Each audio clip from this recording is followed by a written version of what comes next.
dans les Thessaloniciens 1, 1 aux Thessaloniciens 5, 18. Soyez toujours dans la joie, priez sans cesse, rendez grâce en toutes circonstances, car c'est la volonté de Dieu à votre égard dans le Christ Jésus. Dans les Philippiens 4, 4, 7, réjouissez-vous dans le Seigneur en tout temps. Je le répète, réjouissez-vous. Et Paul était en prison à ce moment-là. Que votre bonté soit reconnue par tous les hommes. Le Seigneur est proche. Ne soyez inquiets de rien, mais en toute occasion, par la prière et la supplication, accompagnées d'actions de grâce, faites connaître vos demandes à Dieu, et la paix de Dieu, qui surpasse toute intelligence, gardera vos cœurs et vos pensées en Jésus-Christ. Vous comprenez cette insistance de Paul? Cela fait partie de la vie chrétienne. C'est une attitude profonde et, je le disais tout à l'heure, la vitesse de croisière du chrétien. Une prière chrétienne, pour être efficace, doit intégrer la louange et l'action de grâce. Elle est décentrée. Et quand on sent un jour que le temps de la prière n'apporte aucun réconfort dans votre vie, mais ça fait 8 jours que je prie et que je demande au Seigneur, posez-vous la question, quelle est la place de la louange dans la prière que j'ai faite cette semaine? Quelle est la place de l'action de grâce? Est-ce que je ne suis pas resté simplement à ruminer les mêmes phrases de demande, donc en m'enfermant sur moi-même, Dieu à mon service? Ou bien est-ce que vraiment je me suis tourné vers lui dans la louange et l'action de grâce? Et vous comprenez pourquoi, dans les paroles de Paul que je vous donnais tout à l'heure, la louange et l'action de grâce, ce ne sont pas simplement des conseils, c'est une volonté de Dieu pour nous dans le Christ Jésus, une volonté. Que ta volonté soit faite, Seigneur. La louange dans ma vie est une volonté de Dieu. Et je vous assure qu'une personne qui accepte cette volonté de Dieu dans sa vie, cette personne ne connaîtra ni l'amertume, ni la révolte, ni le repliement sur elle-même. Cette personne ne connaîtra pas la dépression. Si vraiment elle est tournée vers le Seigneur dans la louange, alors laissons-nous vraiment conduire par l'Esprit Saint dans cette voie de la louange. Pour y entrer, il y a 2 manières qui se complètent.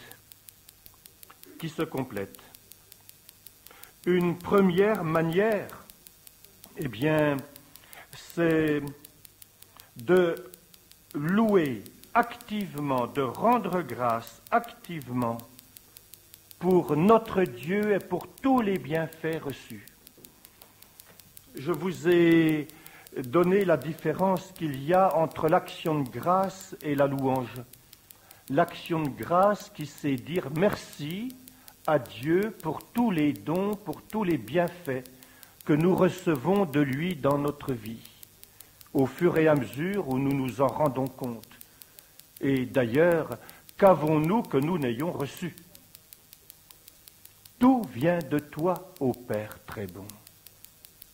Tout est grâce.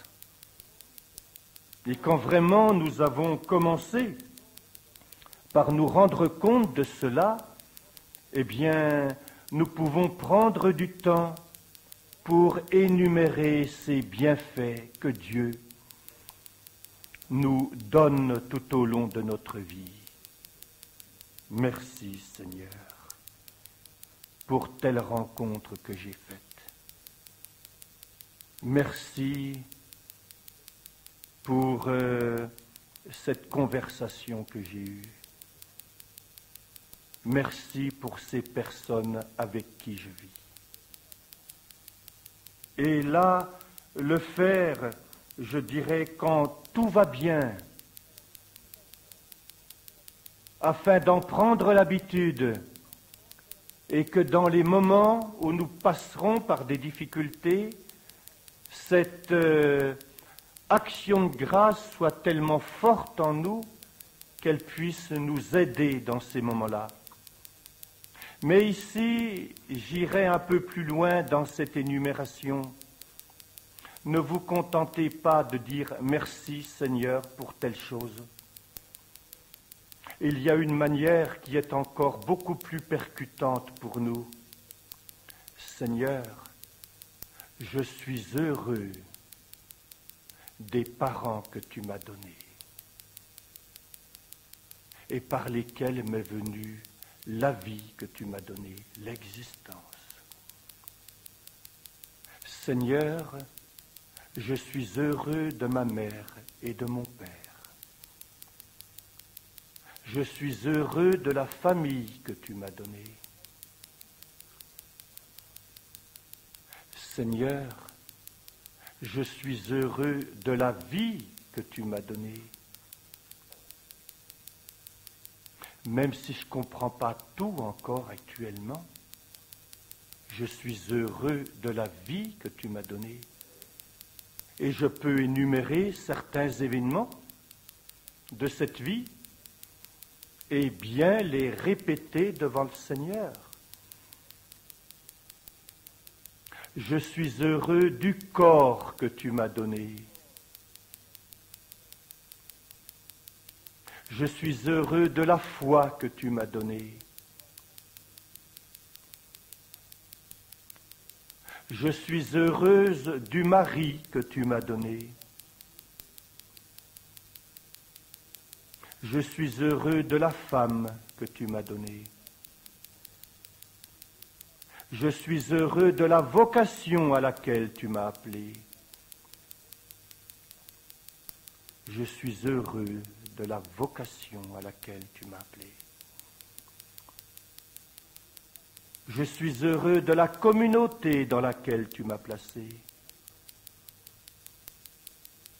Je suis heureux de la maison dans laquelle j'habite.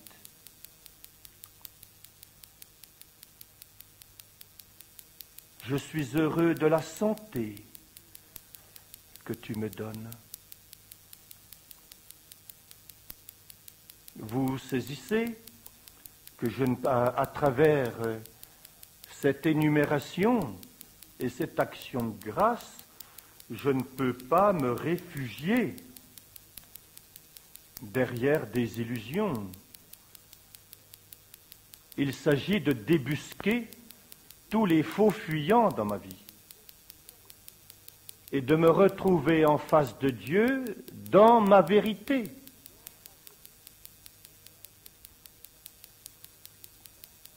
Je vous disais l'autre jour, il y a des doubles motivations dans nos vies qui nous font nous asseoir toujours entre deux chaises. Et qu'un jour ou l'autre, puisque notre oui n'est pas le oui, puisque notre non n'est pas le non, et que tout le reste vient de Satan, si un jour je me retrouve dans la tristesse, dans le trouble, et que je connais une attitude dépressive, ne vous en étonnez pas. Le Seigneur nous veut dans la clarté. Nous avons besoin de son esprit de lumière. Et nous pouvons ainsi composer notre cantique d'action de grâce, ce que les Juifs appellent le grand Hallel. Louange à toi, Seigneur, car éternel est ton amour. Le psaume 136, que vous pourrez relire, le grand Hallel, car éternel est ton amour. Et nous-mêmes, nous ne devons pas hésiter à composer aussi notre grand Hallel à travers tous les différents moments de notre vie. Et en particulier, reprenez devant le Saint-Sacrement cette période de votre vie que vous avez peur de regarder. Vous aimeriez bien que ça n'ait jamais existé. Mais Dieu a permis que ce moment existe parce qu'il a un amour encore plus grand pour vous. Il a une révélation de sa miséricorde encore plus grande pour vous. Alors, n'hésitez pas, même si à ce moment-là vous n'avez pas compris, n'hésitez pas à reprendre chaque moment de ces événements. Seigneur, je suis heureux d'avoir vécu cela. Et je sais que j'étais dans ta main et que jamais tu ne m'as abandonné. Seigneur, je suis heureux avec toi.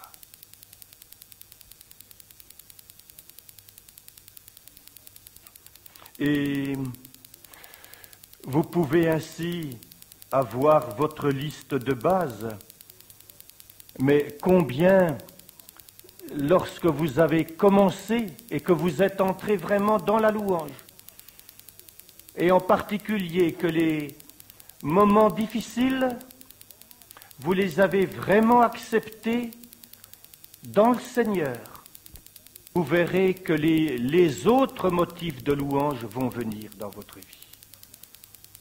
Il y a d'autres motifs. Et finalement, votre liste, eh bien, combien votre liste peut s'agrandir par d'autres sujets de louange qui viennent. Et vous constaterez que assez vite, il y a quelque chose qui va être renversé dans votre attitude d'esprit. C'est cela, ce changement de direction, cette conversion. Et combien cette attitude de louange et d'action de grâce devant Dieu élimine de votre vie tous les motifs de morosité. Vous allez faire comme le petit prince, arracher les baobabs avant qu'ils ne soient très grands. Quand ils sont tout petits, on peut arracher les baobabs, hein? Mais quand il faut être 3 personnes pour faire le tour du tronc, eh bien on ne peut plus arracher les baobabs et ils font sauter la planète. Arracher les baobabs de la morosité. Tous les découragements, les amertumes qui viennent. Et en même temps, vous constaterez combien cette attitude de louange et d'action de grâce purifie votre regard. Vous ne regardez plus les personnes de la même manière. Telle personne qui m'a peut-être énervé, ennuyé, mais Seigneur, je suis heureux parce que tu as mis cette personne sur ma route. Mais mon regard est tout différent pour cette personne. Si la joie s'exprime dans mes yeux de rencontrer cette personne, cette attitude de louange purifie notre langue. La langue qui vient de louer le Seigneur.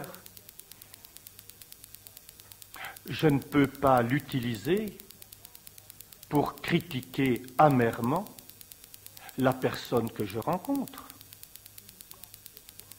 Une langue de louange ne peut pas être en même temps une langue de vipère.